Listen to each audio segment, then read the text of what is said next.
I want to just welcome everybody. Thank you so much for being here today. Buongiorno, buonasera to Francesca, because as we mentioned, it's 8 p.m. there for her. So Francesca is an amazing winemaker, female winemaker in Abruzzo in the south of Italy. And I'm so grateful that she lets me import her wines. They're very, very special. I can't wait for her to tell you her amazing story and for us to try her wines.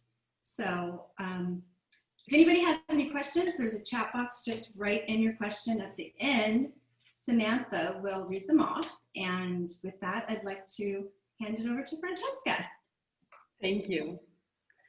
Well, first of all, I have to say that I'm a little bit nervous because this tasting across the ocean is one of a kind for me. So I'm going to start with a little bit of emotion because my wine comes from the heart. Why? I'm going to show you a painting that's behind that's hanging on the wall behind me. And I have to switch off the light because otherwise you cannot see that. Wow. I hope you can see them a little bit. In this painting, we can see the man that made possible for the Montonico grape to still be here. Without them, no one would have the possibility today to taste. And the place that's represented in the painting, I'm coming back. The place is the first winery that my grandfather built where now my house is placed. So I literally built my house on his winery, and somehow, I don't know, it came up again in this little farm. And the story behind me, that's the real story of Montonico, comes from my grandfather and this man behind me. After the Second World War, obviously, the place was behind in many ways, economically, socially, and they were all persons that loved the territory, they loved the environment, they had a culture because they were mostly teachers and doctors, and they thought about how to rebuild the place, how to make people stay here, come back here, and have a life with a job and opportunities. Even if it was very long ago, a time that's it's almost 100 years ago, they found that what the environment offered, mixed with the artisanal capacity of the people that lived here, that was the recipe to make Vicente a place to live, how can I say, fully. So they started to build from what they found on the ground, and they found something special because the Montonico grape is one-of-a-kind grape. It's very ancient, and it's cultivated only here in this little valley. You cannot find it anywhere else. It's a great and extraordinary example of biodiversity. And what people in the year built from it, it's a great example of artisanality. So it's obviously from grape you can make wine, of course, but from grape they made sugar. They cooked the most and made concentrated most to have sugar available every day. They use the same cooked must to make vino cotto, so another fermented wine that's slightly sweet and has high alcohol. So it's like a liqueur.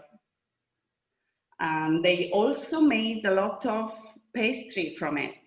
We have a pastry that's made from the dough is made with white wine.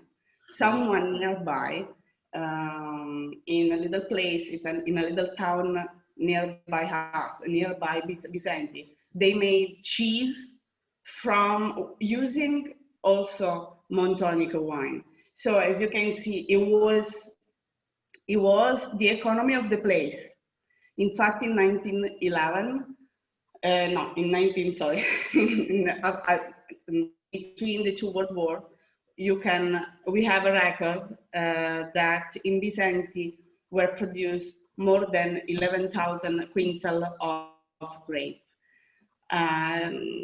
Some old people, or made sons and daughters of the older people that lived until now, they remember the story they told, the grandmother and grandmother told them, and it seems like all the hills around Vicente were covered in vineyards.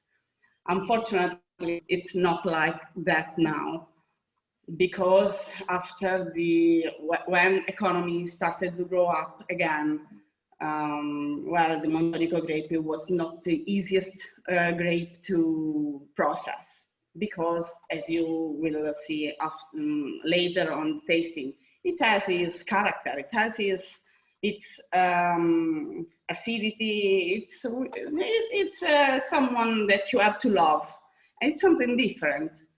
And other grapes took over that were easier to process and to manage.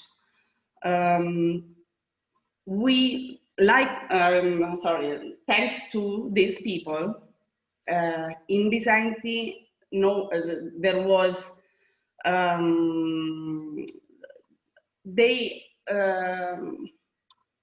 sorry, I got lost. I mean, was like when the other grapes came up and it got big in number.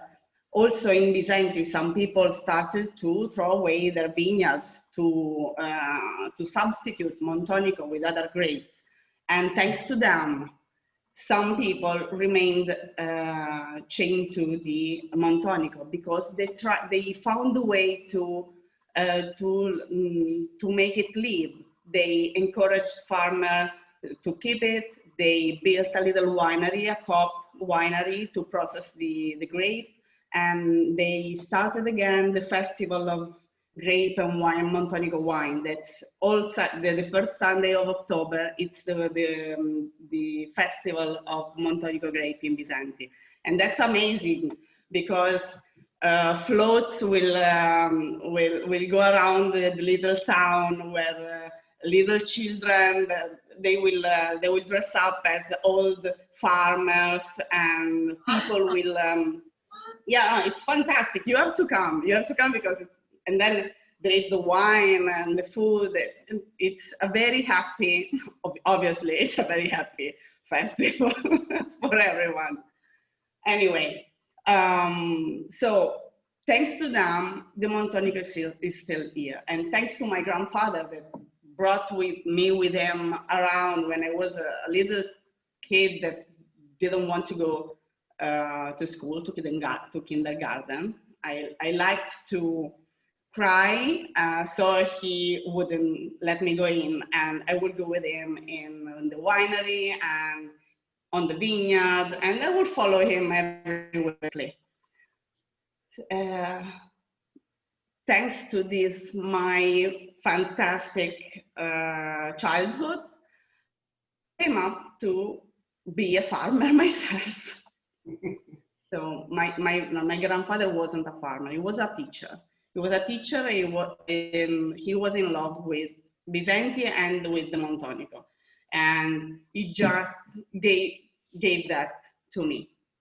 And somehow, after all my studies, somehow I don't know why, I found myself being a teacher and being in love with the wine and opening this winery and just going in and in the vineyard and in the winery. I don't know.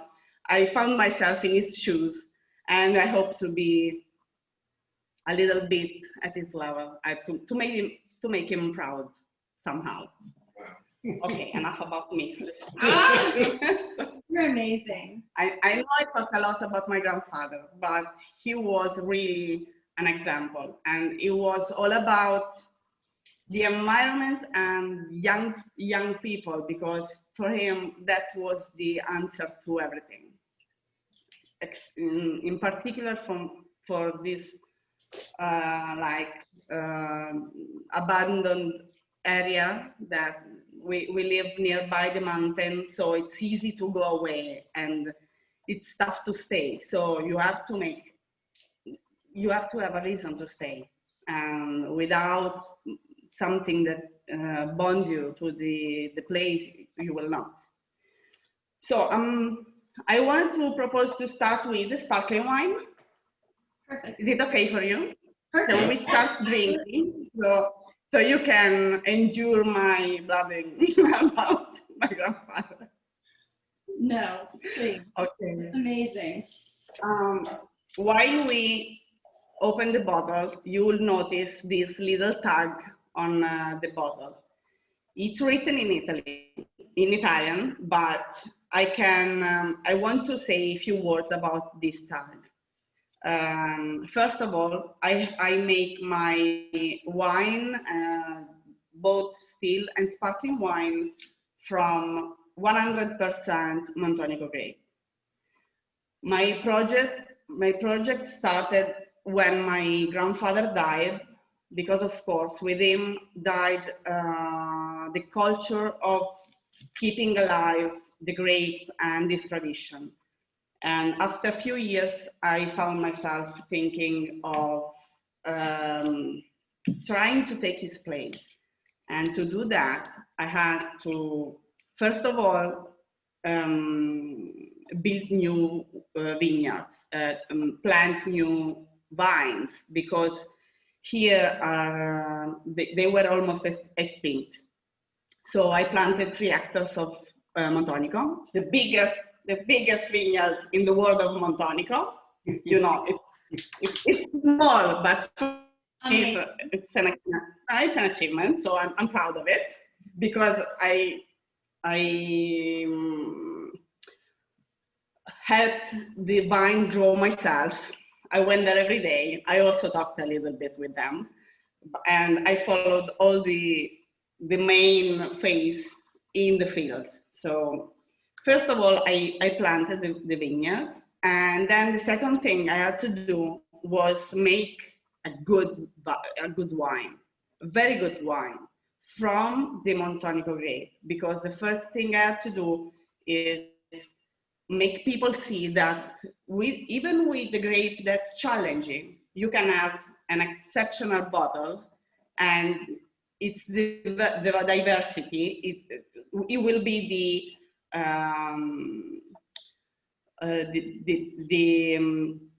the feature that will bring it up to everyone, that will make it special for everyone. Unfortunately, I'm going to open it. Sorry. Oh, good. We're ready. Let's open it. Together. 1, 2, 3. Someone needs to be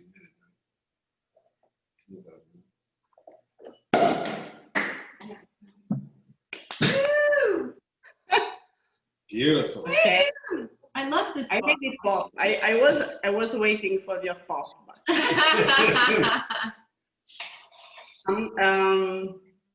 Forgive me. I'm going to use another type of glass, because I like it. I know it's not conventional, but I like You're the one. mine to see a little bit more open, the glass more open to see the perlage. So I'm going to make it in this one. Amy likes the larger glass too. That's not a reason, and it's a very valid one. So, I mean, This bottle is so pretty. do you have everyone your wine or your glass? Okay. Let's start talking about this wine, and then I'll go on with this little tag that I was talking about. Okay. As you can see from the color of the spumante, it's a very pale golden color, but it's very polished in appearance, and it has fine bubbles. These fine bubbles for a Sharma, a metal Sharma, it's something that you cannot find everywhere. Why? Because this Sharma, it's a long Sharma, and I want to explain you a little bit about how I decided to process my sparkling wine. My spumante, I don't like sparkling wine. A little bit, so my tongue gets loose a little bit more.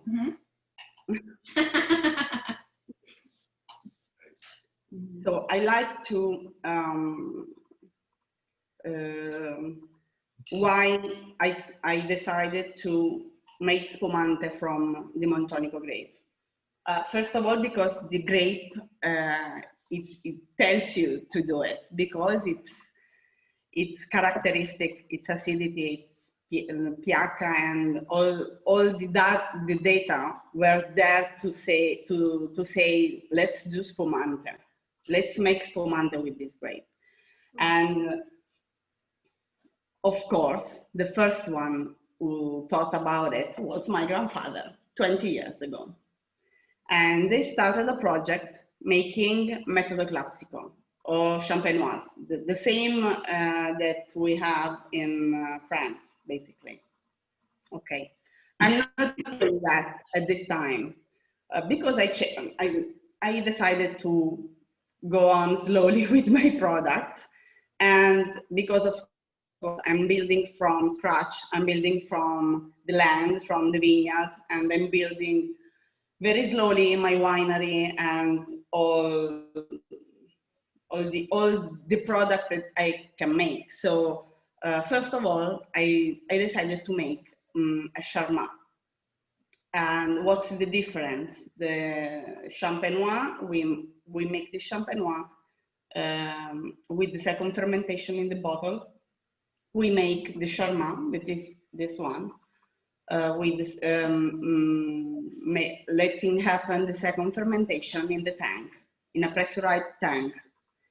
And usually you make Charmat in a time of 30, 40 days, okay? This one, this spumante has been left on the lees for 9 months. Not 40 days, but 9 months. So where the Metodo Classico, you leave it on lees at least 9 months, and we go up to living in the bottles with lees. With the Charmat, it's not used. So this bottle, it's a midway between these two methods, because I wanted to extract what the lees can give to the Montonico grape. Because after 2 months, the lees will die inside the bottle or inside the tank. But they will start an autolytic process. So they start to dissolve and to give the spumante and the wine, the spumante, protein, amino acid, and they will give flavor to the spumante. And that's the flavor that you can taste when you see like crust bread or pastry, croissant. You can find it in here. Mm-hmm. In other Charmat, you cannot find it. And also this time on lees, this time that goes on for 9 months will give also a light perlage. Mm-hmm. Okay. The lower time it stays on the lees, the biggest is the bubble. Can you taste some crusty, some toasted and crusty bread? Yes. Okay, I'm glad. Interesting. I'm not. Crisp apple.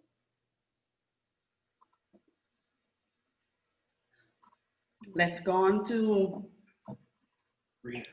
fill in our mouth all some nuts, some almonds, maybe, Yep.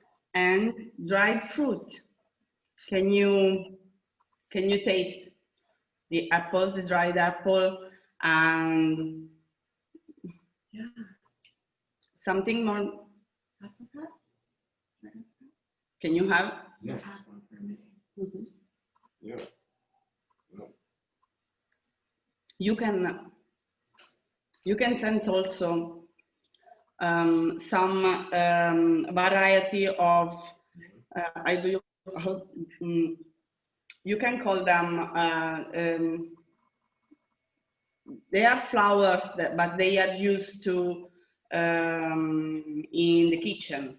You make yourself the good night Chamomile.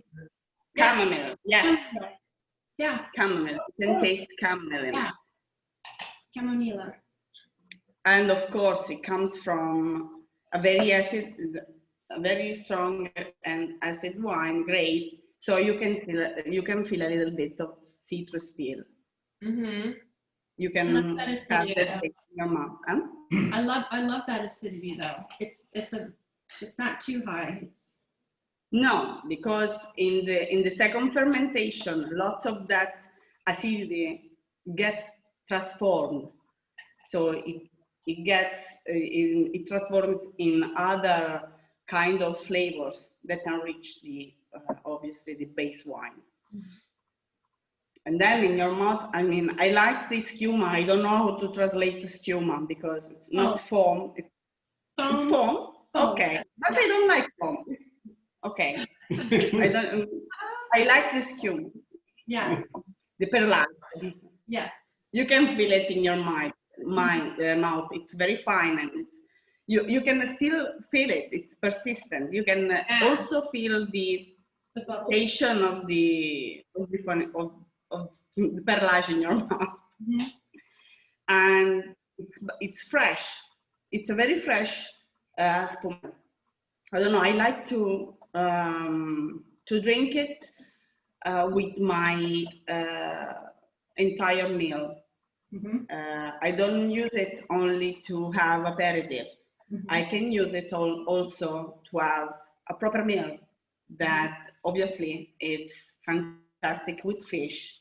I love it with fish, with very fatty fish. Also with crudité. Have you had it with crudité? With crudité? No, I haven't tried it. No, with ostrich. You have to have it with ostrich. That's perfect. But also you can have it with what you prepared over there. I see salami, some prosciutto. I tried to recreate what you did for us when we came to visit you. Fantastic. Cheese and some typical cheese from your area and some. Well, I have to advise you, even if I would not go too much on the cured cheese. I mean, I would stay with a more fresh type of cheese. So a few months of curing. Okay, that's good to know. Yeah. Because otherwise it can prevail.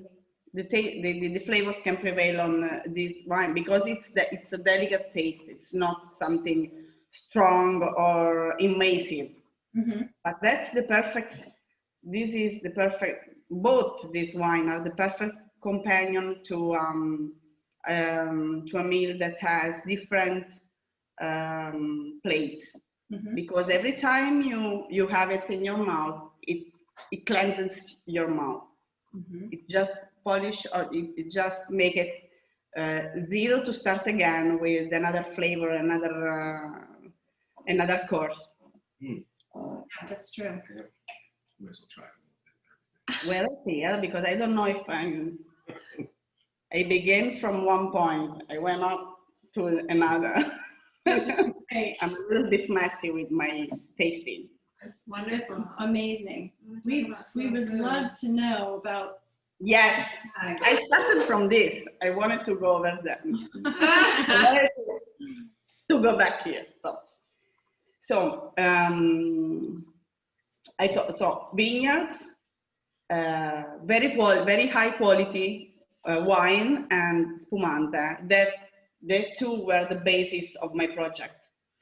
But I also wanted to anchor the Montonico grape to Bizanti, because otherwise, if I was, I thought if I would be successful in my mission, When you're successful, then, you are successful. well, okay, let's hope, and I'm working on it, and in the case, I thought everyone would want to implant Montonico vines, and how can I bond the Montonico with Bizanti, with this territory, because it's territory, and this place should harvest the benefits of it, because these are the people that made this grape stay alive till now, and that made their economy based on it. So I wanted to find a way, and international organization and international certification, they wouldn't recognize this little area with these few hectares of vines of Montonico somehow accountable for DRC, DRCG. I don't know do you know the certification label from Europe? Okay. We are too small and we have a low voice in a big place with big firms. So I couldn't, not only me and others, we couldn't find a way to bond with this certification, the grape to Bizanti. And I started to look around, and while I was looking, I found the slow food movement and the principle of slow food movement, something I agreed with. It was something that it was my way of living it, because I decided to base a farm on biodiversity and from the respect of the environment. So slow food was perfect, the perfect interlocutor. Great. Yeah. It's a word also in English, because in Italian it's a word. But Your English is amazing. Doctor. Perfect partnership. So I wanted to, and inside the slow food movement, there is a branch that just goes around and looks for plants and fruits that are going extinct, and tries to help them stay alive. And this is the Presidium project. So they come to, obviously, you have to follow a process, and they have to check if you have all the characteristics to be in this project, to be part of this project. But in the end, when they found us and they came to see what I was talking about, they gave us the label without a question, because it was the perfect match with the Presidium project. In fact, in my labels, in both of my labels, because they come from 100% Montonico grape, you can find the Presidium label. That's a little snails that is going to change, because this type of things, it's not very recognizable as the slow food movement. It's a little bit different from the main one. So they decided to change it. it will be the same of the main logo, basically, with precision written above, under it. Mhm. So the next shipment should have the precision movement on it. Great. That's so. And so this little label, because giving the name to a sparkling wine, to a spumante in Italy, it's like, I don't know, being a neuroscientist, you have to match all the, it's really difficult. So from a grape that's only GT, you cannot put the name Montonic on the label. I had to explain what I'm doing and what I'm putting in my bottle in this label. And also, I had to explicit what the precision means, because it's something that's not well known and it's worth to mention.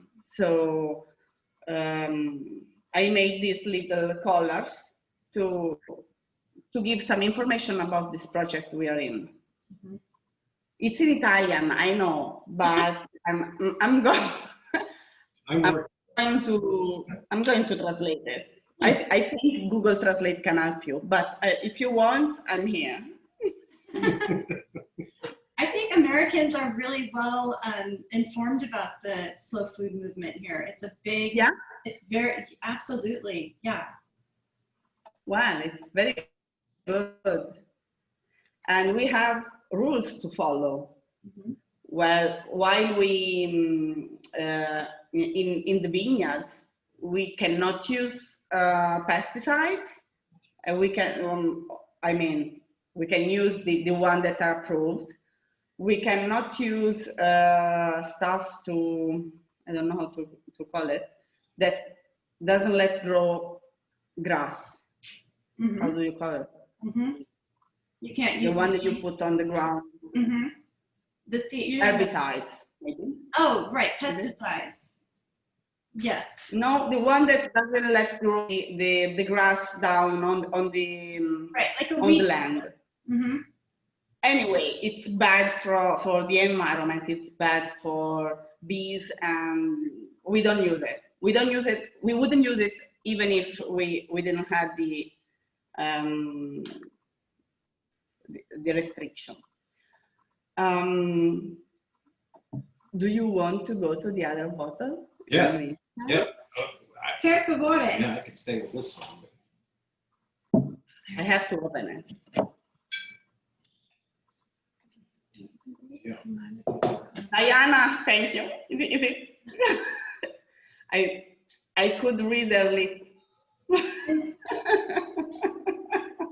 Thank you. This is so good. I also love it. And Yeah, from me this, too. I want to go up and make my Metodo Classico. And this year, finger crossed, I'm going to experiment something that's called Metodo Ancestrale. That's an old way to make spumante in the bottle. And I'm only making 200 bottles. That will be, and I hope they will be amazing, and I hope I will start producing them next year, right away. I will do everything like Metodo Ancestrale. Obviously, I will send something for you to Well, I taste. was just going to put in an order for 200 bottles. I'll send the contract over as soon as we're done here. To say so, I have to increase my first number of bottles.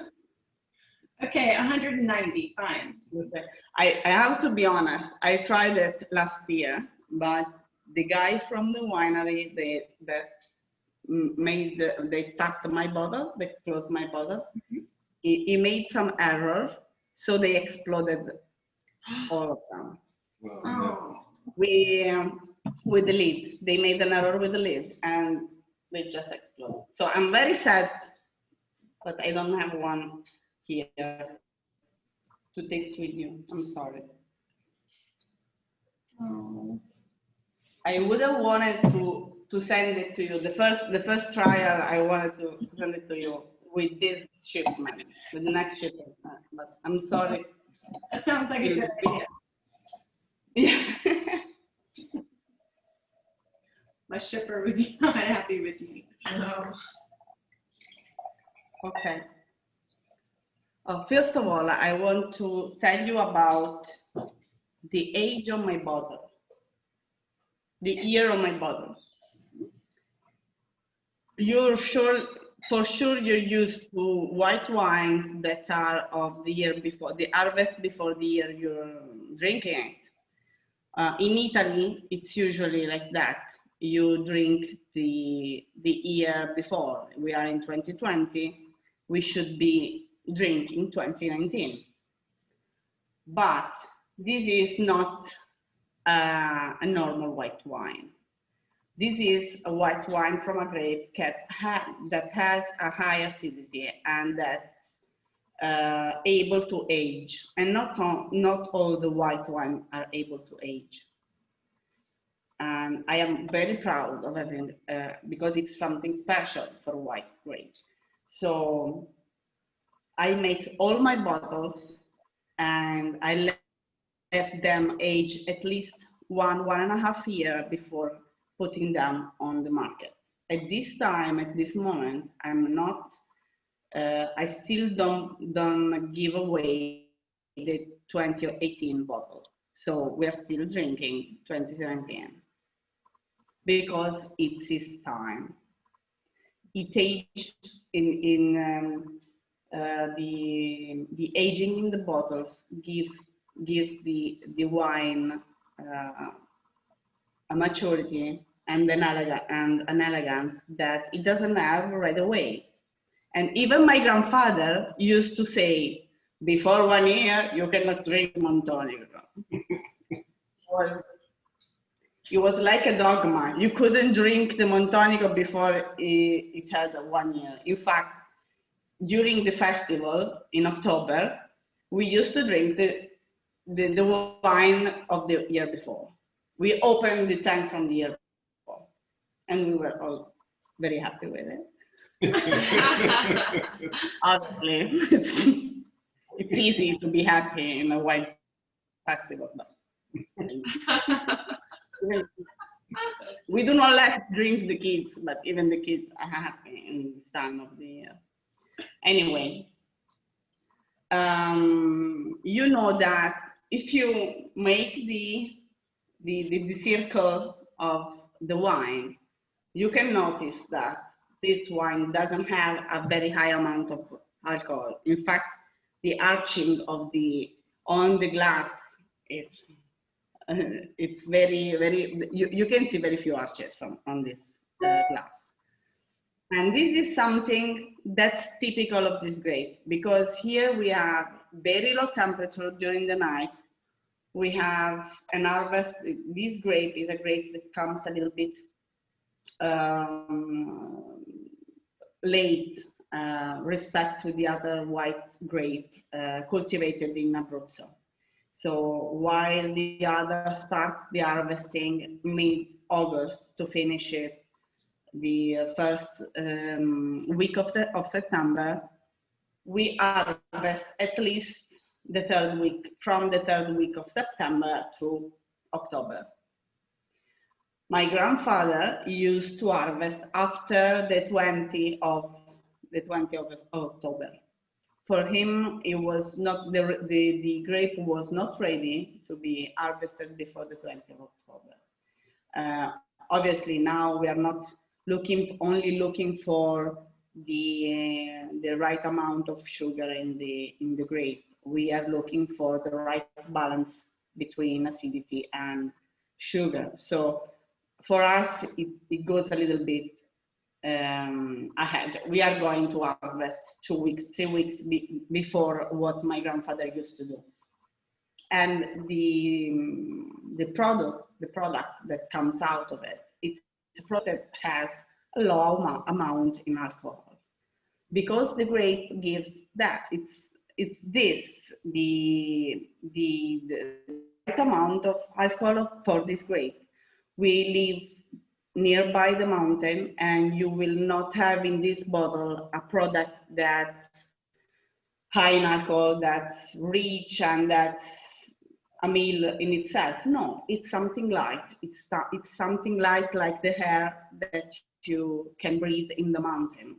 It's something that's easy to drink, that will keep you company. You will drink an entire bottle and you will not even feel it. You should be able all to tell that I'm right. It's true. It's very low in alcohol. No, it's very low in amount in alcohol, and not only I work with the right amount of sugar and acidity, but the work I make in the vineyards, it is the base that gives me a product that has no need to be heavily chemical added in the winery. I mean, I try to make my wine with the grape, with a sane and healthy grape. My grape that will not go inside the winery with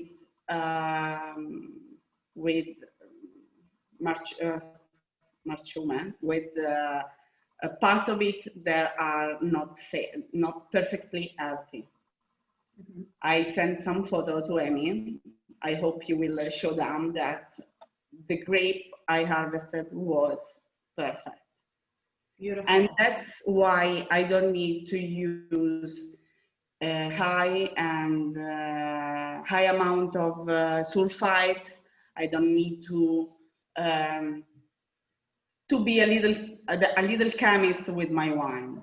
Inside my bottle, there will be grape juice fermented in wine, and that's it. And its capacity to stay in the bottle so long. It's not about alcohol, but it's about acidity.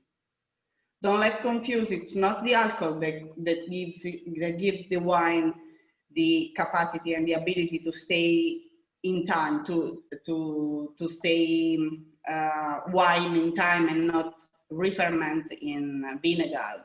But it's the acidity itself. So these are its characteristic. I'm not doing really. I'm not doing anything basically. No. That's why I love your wine. I don't work from the vineyard on. I don't work at all. It's all the grape. Before that, it's a bit heavy, but we can manage it. Okay. I love that. Anyway, I'm sorry. I got carried away. Color, you can see. You can see also in this wine, it's very pale golden color. Yeah. And With a little green. Beautiful. can you see a little green? Okay. Well, you can see it a little bit more in a young bottle. With time in the bottle, the little green gets carried away, that gets lost a little. While in the very young bottles, you can see it more. It could be the light here too, but I think it's beautiful. I think it too, thank you. It's like a baby for me, so I know that all babies are fantastic for the mom, but okay. Anyway. Wow. In your mouth, you can find something that matches what you felt before with spumante. You can feel the almond and the camel, a little bit of citrus peel, and in the white wine you can feel also some fruit, some very light fruit like peach, like yellow plums. Mhm. And I always say that I can smell the flower in my garden.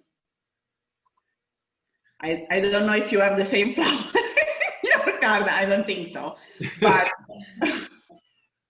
I can also feel something. I can also feel something that I don't know if you have it, but here now it's the time where when the grass for to feed the animals is cut, and the farmers they will let it dry on the field, and you can feel that smell, that not right cutted, but grass that's drying in the sun. That's something that I smell. When I drink this wine, I drink the place where I live. And also when then you put it in your mouth, you can also feel the salty and the mineral of the land because we have a very poor terroir. I mean, it's all sand and argilla. I don't know how to translate argilla. Clay. It's all sand and clay. It's very simple because we have a little river that comes across that goes through the town, and it's like you can feel everything you have around you inside this wine, this bottle. And then the time in the bottle, it gives all other gifts that, how can it enriches its complexity. The time you give this wine to spend in the bottle and rest and mature, and it gives you this tertiary note that you find also in the spumante, and like the crusty bread, the nuts, a little bit of honey, and that's all from age.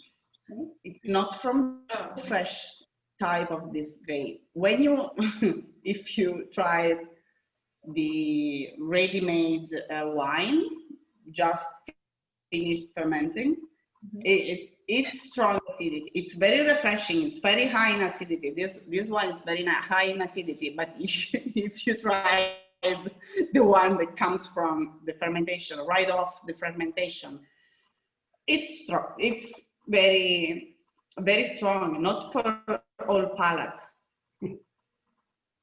This way you can appreciate it more. Well, it's very complex. It's extremely unique. Doesn't taste like any other grape. I can't compare it to Sauvignon Blanc or there's nothing that I can even compare it to. It's completely unique. I know, but it's also done. For me, it's the way it is, and it's perfect, and it's unique. It's a very niche product. Unique. Product. Yeah. Unique. Yeah. But at the same time, the overall the overall palate, it's not used to a white wine that's like this. So you have to explain it. You have to make them try and drink an entire bottle to let them see how special it is in all its ways. No, yeah, I mean it. I mean it. Yeah. No, I know.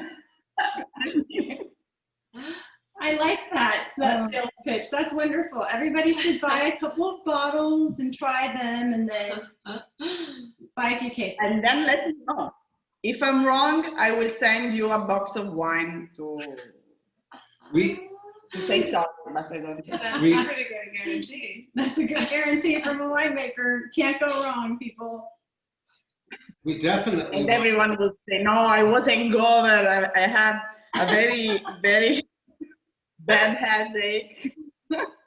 No, then you taste it, and it's light. You can see that it's very light. It's very easy to drink, and it's and also I invite you to have something to eat and then drink a sip of wine and see what it does to your mouth. See what effect it gives you, what leaves you in the mouth. Francesca, before you get off, you should tell everybody that, not be bashful, and tell them you have a doctorate, you have a PhD. And I mean, you are, I mean, an amazing winemaker. And you're Well, you bring very modest. Oh, it I does. well,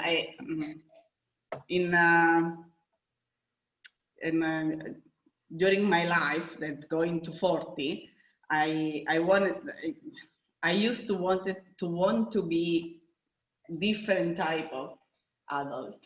I started with wanting to be like my father, an engineer. Fortunately, I got rid of that idea. And then I wanted to be a doctor, like my aunt. And then I found my path. And I always loved the scientific world, so I started studying food and science technology. That was something also my grandfather loved. And then I found out that I loved economy. So I went to add my master's degree, no, my bachelor. What's for you the higher one? A PhD, Bachelor doctorate. in economics of agriculture. And then I started my farm, but the vines take time to grow. So I decided to try and have a doctorate. And so I went and had a PhD. In the meantime, my vineyard grew up. So I finished my PhD with high disapproval of my professors. I mean, they wanted, obviously, when you start a path with the doctorate, they want you to continue in a university career, or maybe go somewhere, I don't know, with a big firm and work with a big firm. But I decided to go back to my little town in Abruzzo, nearby the mountain, and be a farmer. So, I mean, they were a little bit thrown away, let's say thrown away. But I love my choice. I really am excited for what I'm doing, even if it's tough to be a farmer. I don't want to call it a farmer. I'm an entrepreneur. I want to call myself an entrepreneur, and it's not easy for the place where I live, for the man I have around, for everything, for the accessibility to knowledge that you have in the wine sector. That's basically none. You have to build on your your knowledge. Right. So in the meantime, I had to become a teacher. So I'm teaching middle school, and I continued studying. I had my specialization in special needs kids education last year. With the child, I don't know. I'm doing everything very badly. So Please. Oh, no. all the information you may find around, if it's poorly, I don't know, if oops. My daughter is back. Wait, don't move. Her daughter. Don't move. I will present you. We'll get to meet her daughter. She's 2.5. When we first met Francesca, she was just a baby. Hello. That's soothing. Wow. Ciao. Wow, you are getting bigger. And my daughter is back. Well, do you Now you want have to to. take a couple of questions, Francesca, before Yes, we let yes, you of go? course. Sam, I think, has some questions that people have. Yes. Actually, it's kind of perfect that your daughter appeared because we have a question. Will you introduce her to winemaking in the same way that you learned about wine? Well, my first, when I was 4 months pregnant, I harvested my vineyard with hair in my belly. So that was the first introduction to my daughter. Osmosis. And this year, this harvest, she was very present in the vineyard. Very, very. And during the lockdown we had in March, April in Italy, we were red zone. So we had a little time, only me and my daughter. So we had to spend a lot of time together, and we spent most of it in the vineyards with the dog. So she has she lives it. She lives it, and I bring her with me. Obviously, I couldn't work because she just went off with the dog, and she's 2 years old, so I couldn't let her go with the dog in the field. But I tried one day. I thought maybe I can, I don't know, I can prune some vines while we are there. No, it was an epic fail of mine, but it's okay. But she's living it. She absolutely, she's living it. I don't introduce her to wine, even though she doesn't sleep a lot at night, and I think about it a lot. I hear you. Any other questions? Yeah. So how much wine do you normally make each vintage? Well, until last year, I produced around 6,000 bottles for each type. But from 2 years ago, from last year, I changed a little bit the process in making my white wine. So the bottles were decreased to 5,000 to 2,000. Because I'm starting a spontaneous fermentation, so I'm not using yeast from a pack, but I'm letting the yeast that grow and live on the grape develop in the most. So from last year, I'm going very natural, and I'm bottling also without filtering the wine. So I hope you will be able to taste it soon. And my first batch was 1,300 bottles. So Amy signed, because I don't know. Consider it done. All of these people are my witnesses. Yes, everyone is loving your wines, absolutely loving them. And I'm very glad to hear that. so we did have only a few questions today, so that was it. Francesca, you did an amazing job of answering every question that I wrote down during your presentation. I would write it down and then you would answer it within like the next 5 minutes. So absolutely amazing job. I hope I covered everything. I don't know, because I left off a lot of information about the history of the grape. I hope I will have the chance to tell you about it. Yes, Well, please. I mean, yeah. Everybody needs to go visit Francesca. Yeah, So. please. You have to come. yes. I'm coming. You have to come, and let's hope I will have ready a place to let you stay very soon. I'm working on it. She's working. I'm working on a little bed and breakfast situation, so aside from the wine.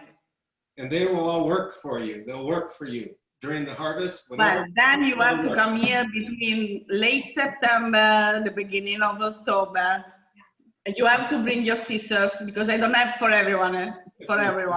So. Perfect. gloves and scissors. I mean, We'll send out an email to let them know what to yeah, you have to bring. But you will eat very well and you will drink very well. So it's worth bringing your own supplies. Absolutely. And you will eat really, really, really. Really, really, really well. You can Well, I'm take definitely some. gonna be there, and Sorella's coming with me. I'll wait for you. So You'll go back Stellar. at least 2-3 kilos more in a weekend if you want. yes. Absolutely. Oh, it's so amazing. Francesca, you are seriously You're a a rock star. Yeah. Please. I don't know if I was here in every part of my presentation. I know I mix a lot of information and moments. I get carried away, but No. No, you were Such a good wonderful. job. This was great. You did an amazing job. Really, truly. Yeah. You've Amazing. been my I'm glad. favorite. Yeah. Yeah. You keep doing what you're doing, and I'm so honored to be able to represent you in America and introduce your no, wine. I'm really, you cannot understand how much I love that I found people like you that are so sensible to what I do, because you're here to listen to me, and without listening to the story, I will not be able to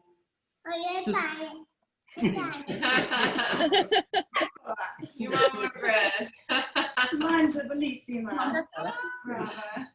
Okay, I mean, I love you too. I love you too. We love you. Brava. Drinking, please. Yeah. Well, I You're the love best. you more. Mwah. Brava, Thanks to Francesca. everybody. I really appreciate everyone being here.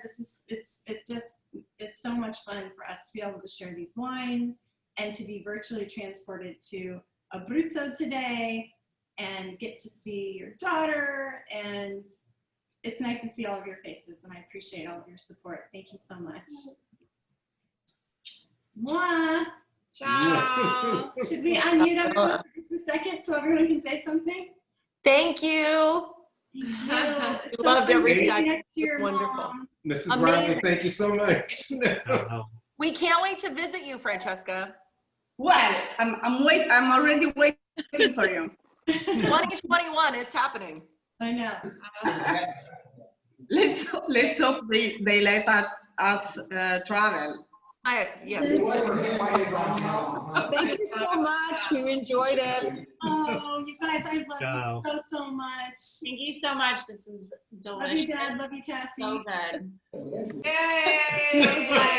So glad you liked it. I myself drinking both these bottles of wine now. I have to finish them sparkling. So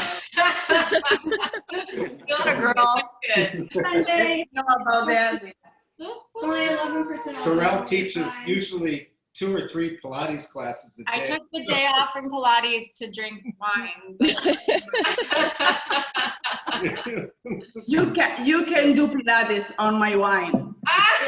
Very light. That's my new tagline. We do Pilates. On my wine. Say why. That's amazing. Bam, write that one down.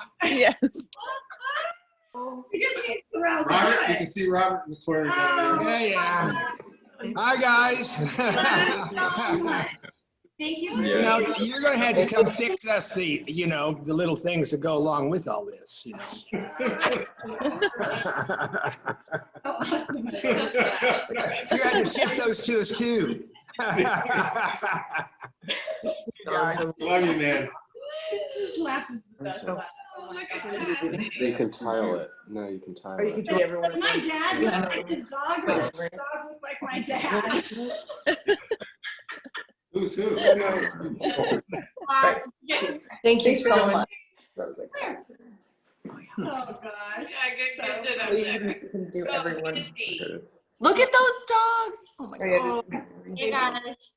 Hey, Hey, everybody. Dad and my sister Tassie, they look alike, right, Kate? Yes. So they look alike? Tell me. Well, Ryan kind of looks like Tassie too. Yeah. Hey. You're live, man. I can't really see. Grazie mille. Grazie a voi, grazie a voi. Yeah, grazie. This is what we need. We need a yours truly wine. Like, Oh, he's beautiful. this is our advertising right here. The last minute. Yeah. We're like the Brady Bunch. Wait, everyone look down at the square below you. We need Francesca saying, you can do Pilates on my wine. Yeah. I can, but I have to, Where's Aisha? how can you say, to patent the phrase. Yes. Yeah. Trademark. It goes perfectly with Pilates. It's very light. We can make t-shirts to wear on. Big t-shirts.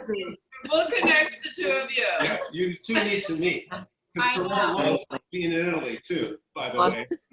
I know. I'm ready to move to Italy. And my husband has a European passport. So I can go. I'm like, Wait, Amy, did I hear you say that Ryan is your brother? No, he's My son-in-law. Ryan is my son-in-law and Sheila's brother-in-law. Got it. Family though, right. Yes, and she said that Tassie was her sister, which is the dog that her dad is holding. Yeah. Well, I mean, you guys have the beards, you know. Exactly. Yeah. Silver beards. And where are you fellas calling from? We're up in Northern California here, Mendocino. Oh, we're in Napa. We're close. Oh, We're really? neighbors. Cheers. Oh, Cheers. we could go have happy hour together. Glad you're Yeah, safe. cheers. Yeah. We've been trying to get to Mendocino to escape the smoke and get to the coast. So.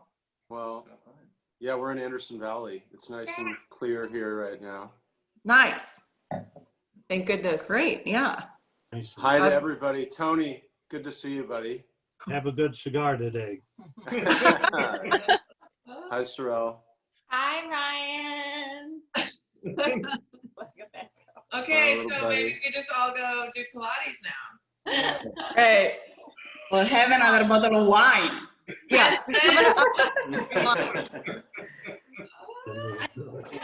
Francesca, we had a great time. This has been fantastic. Amazing. Thank you. Grazie, Yeah. Francesca. Francesca, you're amazing. Grazie. Thank you so much.